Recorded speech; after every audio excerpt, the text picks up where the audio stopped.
And that's when I uttered two phrases that absolutely could have cost me my life. I said, I trust you. We've got this under control.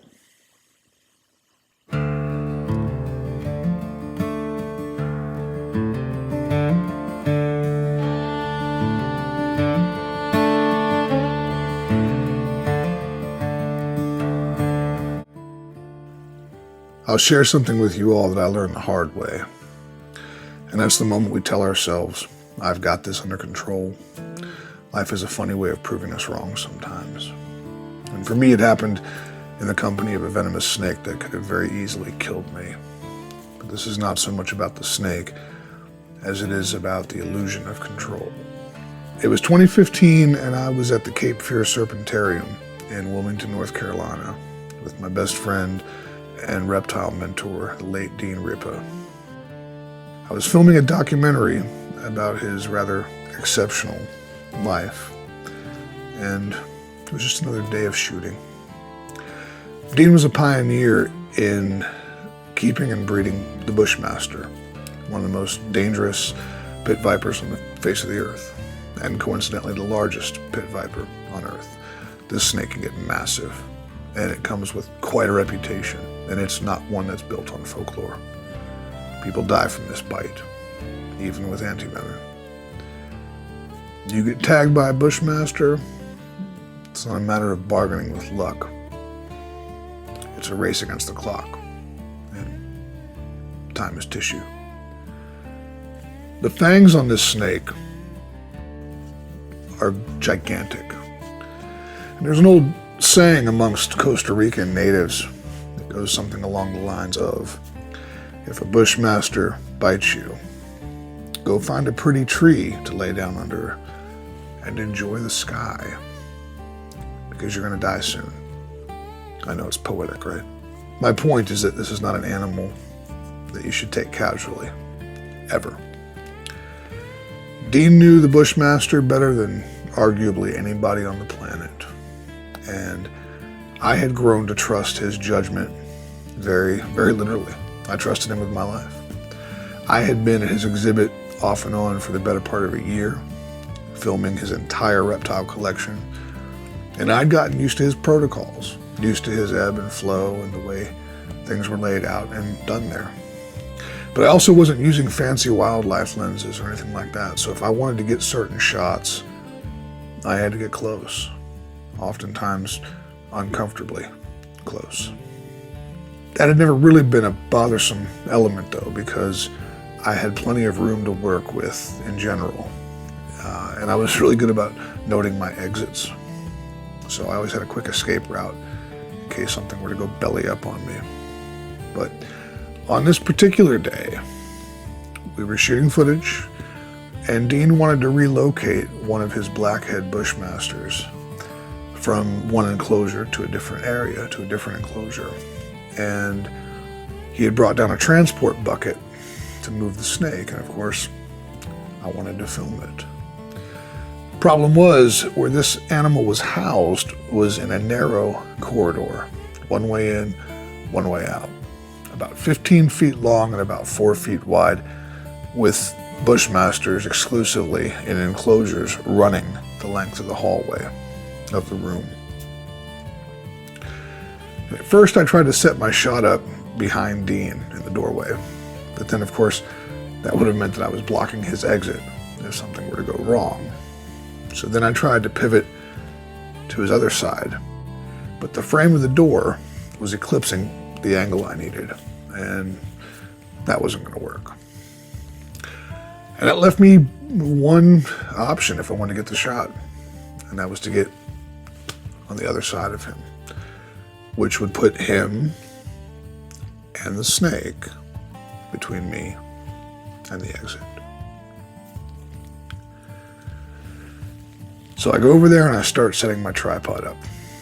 I see Dean's eyebrow raise, and he gave me this perplexed, slightly disapproving look. He says, "What are you doing?" And of course, I'm comfortable, I'm confident. I've been filming there week after week. I said, "I'm not blocking your exit. I don't want you to get trapped." He grins at me, eyebrow still raised, mind you.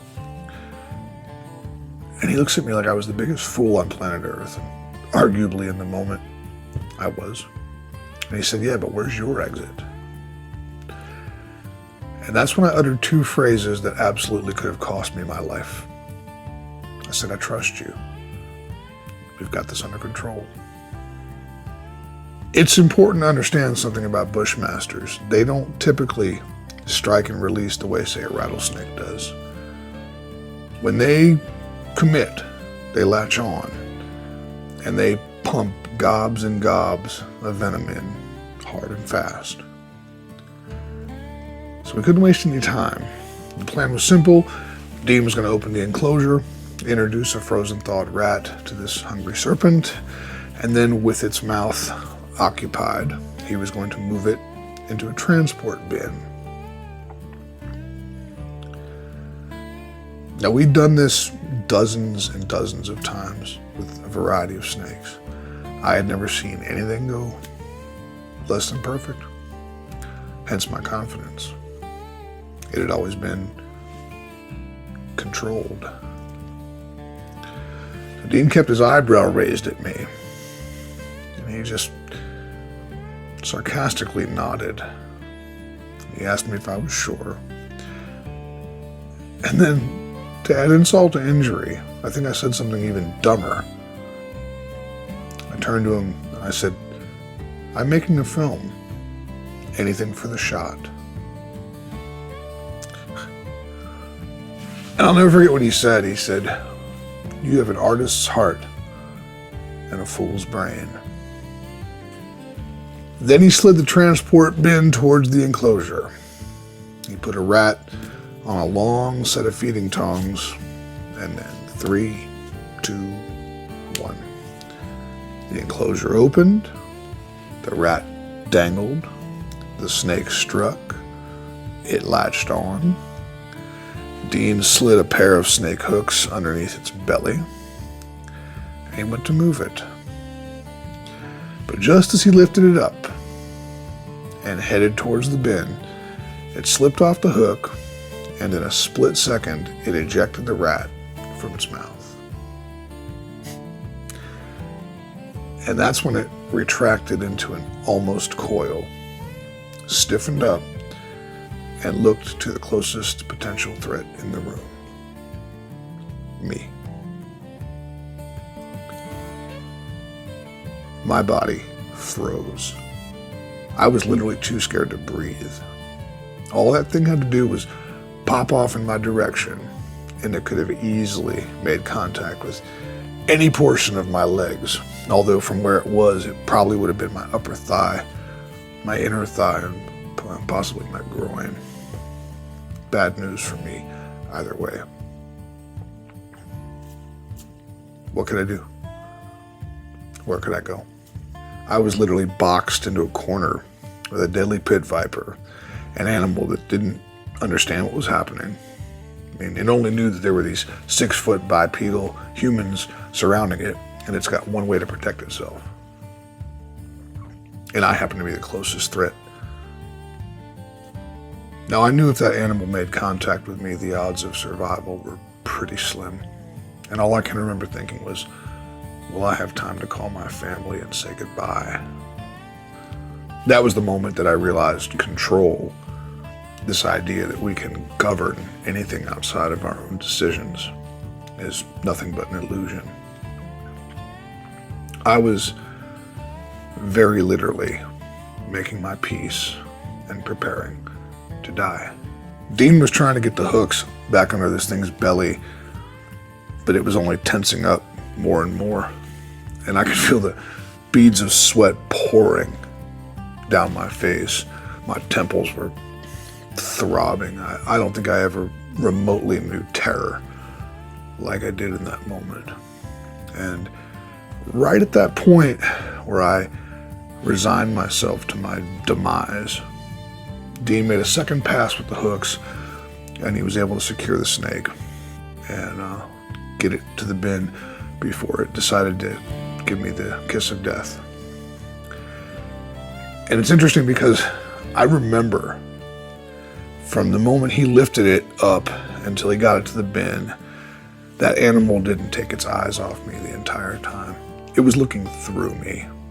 That snake had my number. It knew it, and I knew it. Now, that whole ordeal couldn't have lasted but a few seconds, but it felt like an hour to me.